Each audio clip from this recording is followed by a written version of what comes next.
So it is required to provide adequate health and safety supervision and trainings to all employees. This is how you decide on the additional control measure.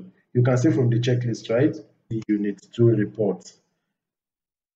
I know most of us have been trying to write it once, twice, 3 times, but you seems to don't know why they keep referring you. You know, the good thing about NEBOSH now is that they don't fail anybody anymore. No one is a failure. All they do now is refer you to go back to your, your institution where you took the training to resit for the test. So you will retrain and you'll be a better version of yourself. Yeah.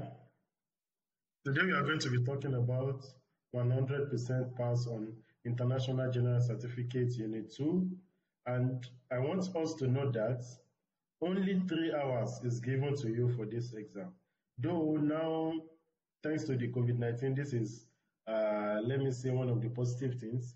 It has allowed us to be able to do online exam, online classes. So you don't need to sit down and wait for 3 hours.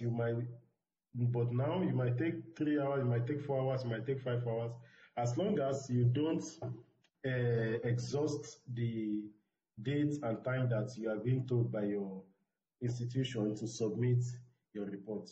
And you can refer to textbooks and internet. You can see how lovely that is. But one thing and one mistake we always do is, most of us who are part-time students always think, no worries, I'll just skim and scan through my textbook. NEBOSH is not something you can skim and scan like IELTS. All you need to do is read, check for online classes, download the sessions, go through them again and again. If you're inside the bus, just plug in your headset, increase the volume. You just go out of the world, you indulge yourself in HSE. You listen again and again and again, so you don't do mistake about all these things. And you better remember to always paraphrase your sentence. This is one mistake we used to do as well. Most of us just google.com, hazards of workplace hazard in HSE. But it gives you the hazard, you just copy it and paste. Abibi. These guys have been in this business over 30 years. Before you even think about health and safety, they know if someone teach you, they know if you went for training class, they know if you are experienced, they know if you are not experienced, they know the kind of country you are from, they know if you are Indian writing the report or if you are African, because our accents, the way we speak English, everything is going to show in your report. So you have to ensure that your sentence shows that you understand what the question, and you have to be creative with your words. You have to explain what answer you are giving to the question in a way that somebody who does not even have anything called idea about health and safety will be able to, assimilate, will be able to understand what you are saying. And when you construct your terms, you try as much as possible to use terms in health and safety. You see, manual handling, confined space entry, repetitive action. You see, all these things, it shows you understand what you are doing. And as I told you before, NEBOSH does not fail anybody anymore. All they just do is refer you back, because no one is a failure. You might not get it the first time, but you'll get it the second time. I'll be showing us the checklist of what NEBOSH require from us. And this here is the criteria of what NEBOSH asks from you. When you are doing your assessment report, you have to ensure that all these criteria that is asked from NEBOSH, you cover all. I'm not saying you cover one, you cover all of it. The reason why you have to cover all is because during the assessing of your report, they would go through all this. So when you're writing, you tick, okay, I finished my description, I finished my risk assessment, I finished the three action prioritizing and justification for my selection, I've reviewed and communicate and check again.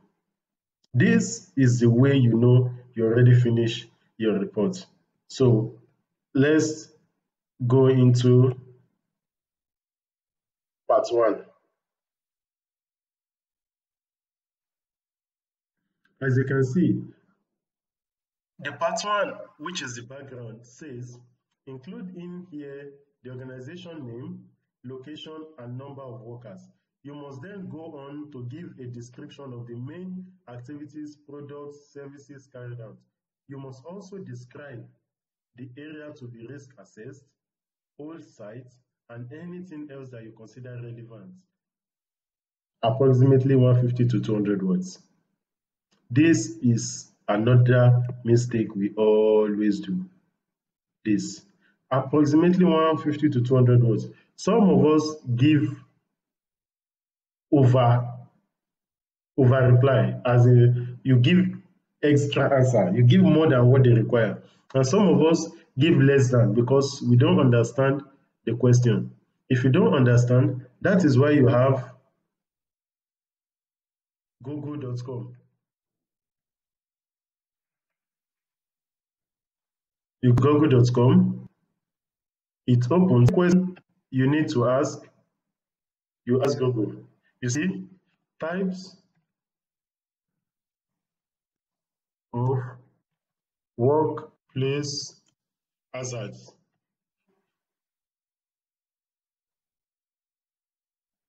Here you have them.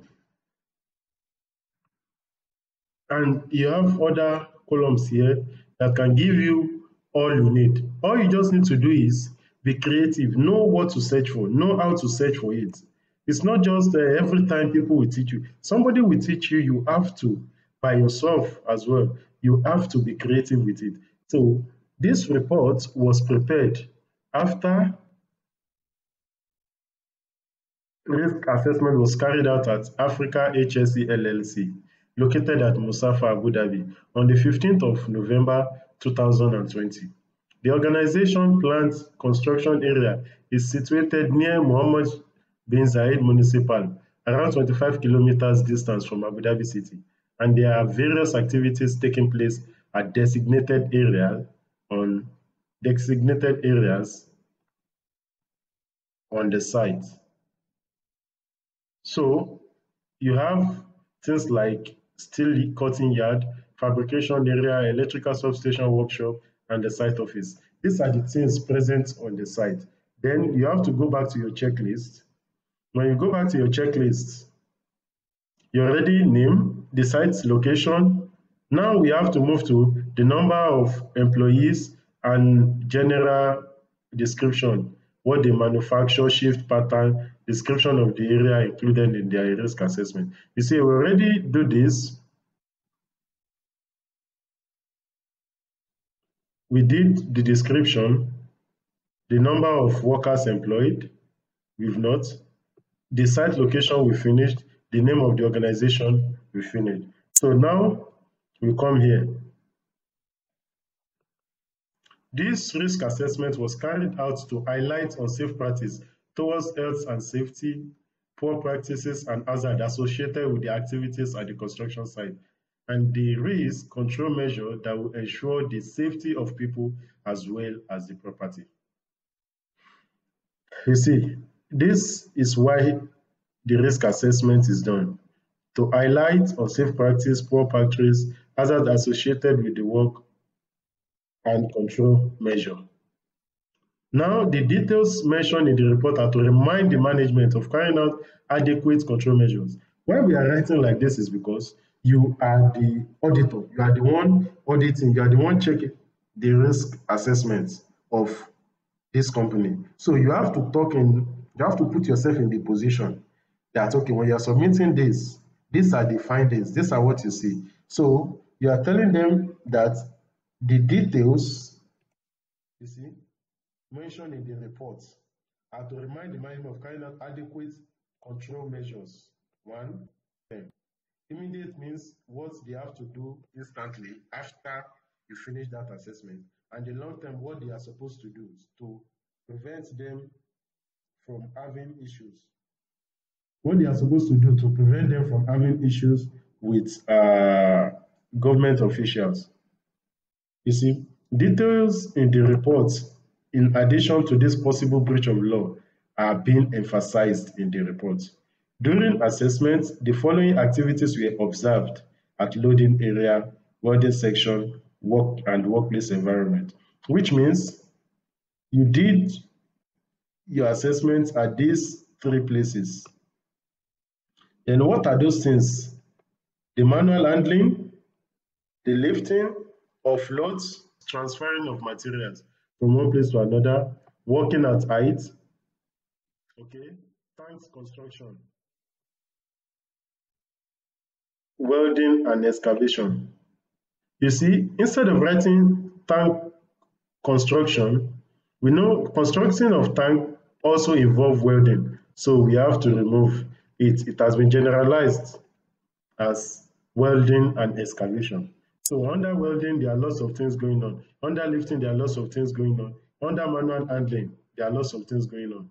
So we move to the next part, which says you must now give brief outline on how you completed the risk assessment, approximately 200 words. My friend, one thing I want us to know is that you go back to your checklist. Methodology used to include source of information was consulted, how you decide on the additional control measure. So all this you have to include before going to, all this you have to include, okay? Then he said you must not give a brief outline on how you completed the risk assessment. Mind you, this part, all you need to do is you don't write it immediately you finish this place.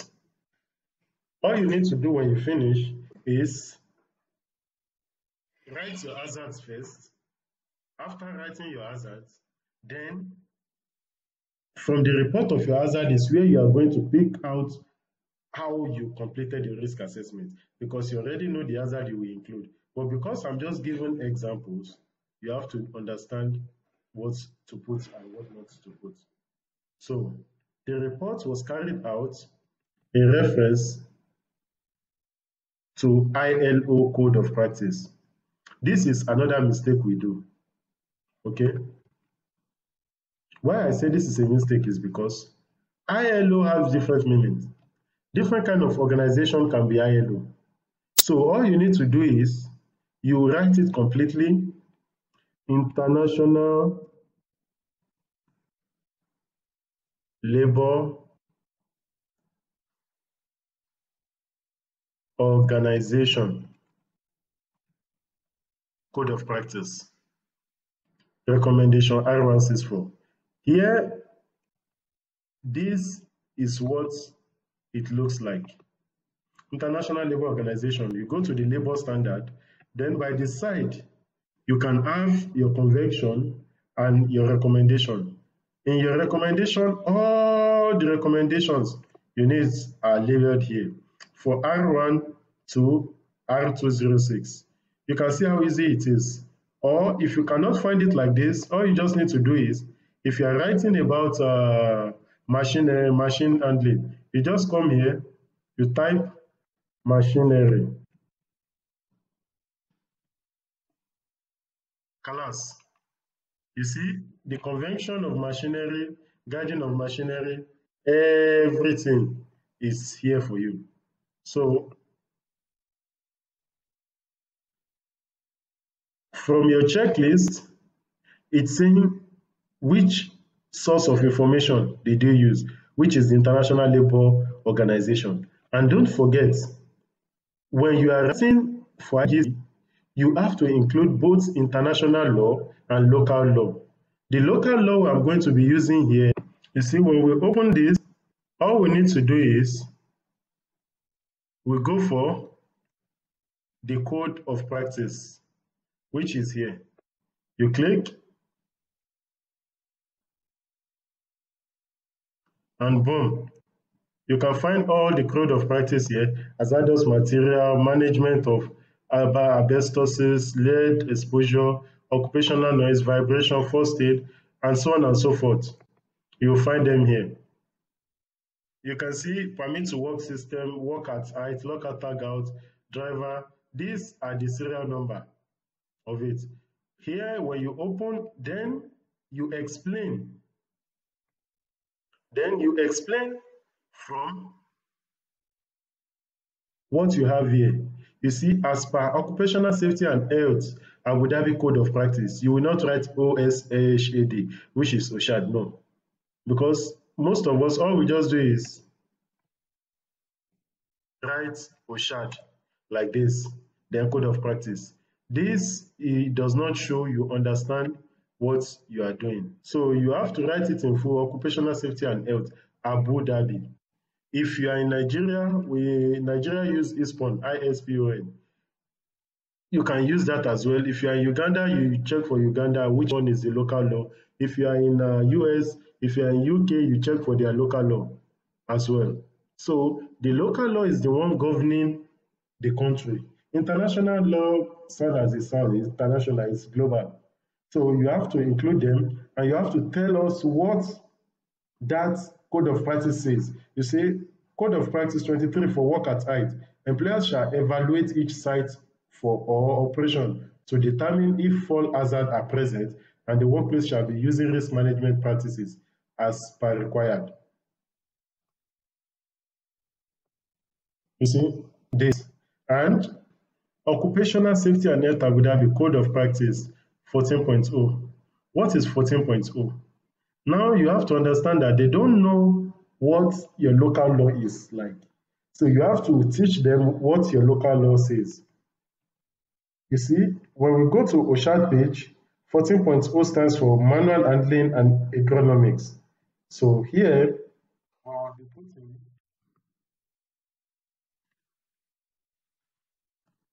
for manual handling and agronomics. You see, employers shall develop and implement control measures and safe work practice to reduce employee exposure to manual handling and economic risk. At HSC Africa, there are lots of deficiencies found from the main findings that needs immediate action.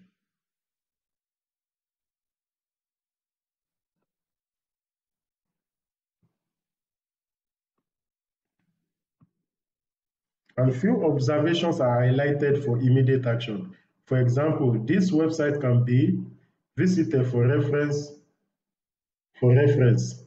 You see, you are putting on the local site first, then ILO.org. This is ILO.org, which is International Labour Organization website, and the local law, which is Abu Dhabi Occupational Safety and Health Center. You can see this shows you understand what you are doing. Any country you are from, you have to include the local law, and you have to include international law as well. So from this, you've included the description, you have included the direction to be included in the risk assessment. Now, who is to be consulted and how you decide on additional control measure? You see, the major incidents that often occur in general day-to-day activities during working hour are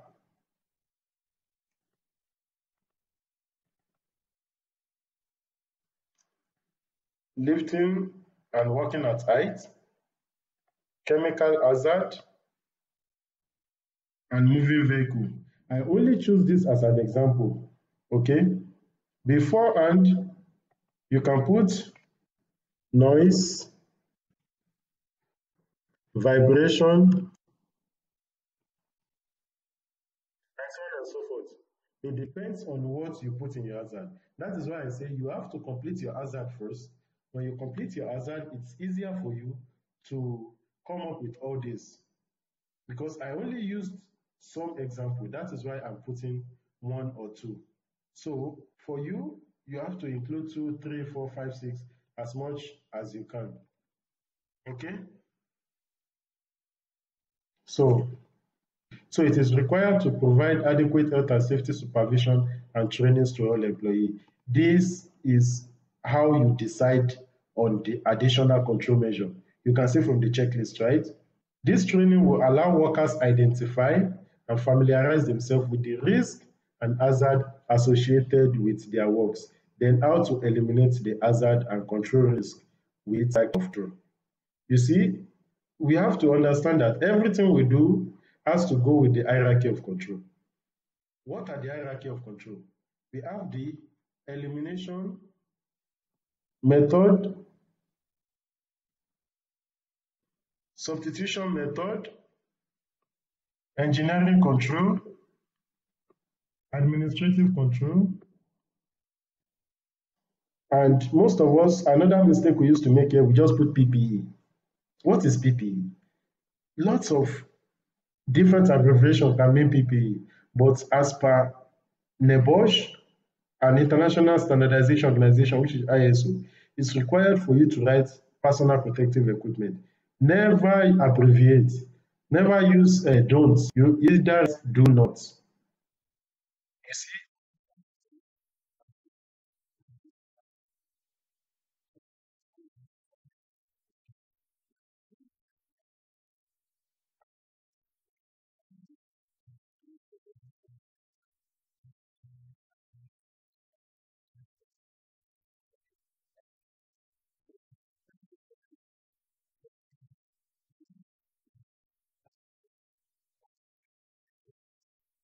that I'm trying to get you guys to know.